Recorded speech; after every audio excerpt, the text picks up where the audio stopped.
ఖచ్చితంగా నేను చెప్తా ఉన్నాను. నేను ఇది అలిగేషన్ కాదు, ఇది ఏ ఎంక్వైరీ అయినా ఇవ్వండి. ప్రైవేట్ హ్యాకర్లతోని రేవంత్ రెడ్డి గారు హీరోయిన్ల ఫోన్లు ట్యాప్ చేయిస్తూ ఉన్నాడు.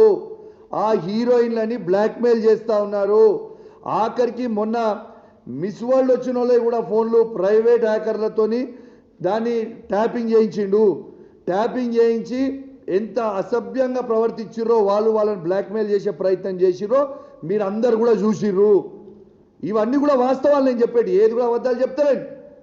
ఇలా మిస్ వరల్డ్ వచ్చిన వాళ్ళందరికీ కూడా హ్యాకింగ్ చేసినావు, హీరోయిన్ల ఫోన్లు హ్యాకింగ్ చేస్తున్నావు. ఆఖరికి ఒక హీరోయిన్ ఫోన్ హ్యాకింగ్ చేసి ఆ హీరోయిన్ని ట్రాప్లో పడేసి బ్లాక్మెయిల్ చేసి మై హోమ్ పూజాకి రాత్రి 2 గంటలకి పోయి యా హీరోయిన్తో ఏం చేసినావు నీకే తెలియాలి, ఇక మాకైతే తెలియదు. కానీ మాకు సంస్కారం ఉన్నది కాబట్టి ఆ హీరోయిన్ పేరు బయట పెడతలేం. కానీ మేము బయట పెట్టదలుచుకుంటే నువ్వు తిరిగిన 16 మందితోని నేను బయట పెడతా. ఏదో ఒక రోజు నువ్వు ఇదే విధంగా చేస్తూ ఉంటే నువ్వు తిరిగిన 16 మంది నువ్వు చేసింది ప్రతి నాకు తెలుసు. నేను కూడా కాంగ్రెస్ పార్టీ నుంచే వచ్చినా. నువ్వు ఏమేం చేసినావు, ఎక్కడెక్కడ చేసినావు, జూబ్లీస్ లేడం అనుకున్నావు, దుబాయ్ లేడం అనుకున్నావు, ఢిల్లీ లేడం అనుకున్నావు, అన్నీ తెలుసు మాకు కూడా. నువ్వు చక్కగా రాజకీయం ముఖ్యమంత్రి లెక్క బిహేవ్ చేసి చక్కగా రాజకీయం చేస్తే చక్కగా మేము కూడా చేస్తాం.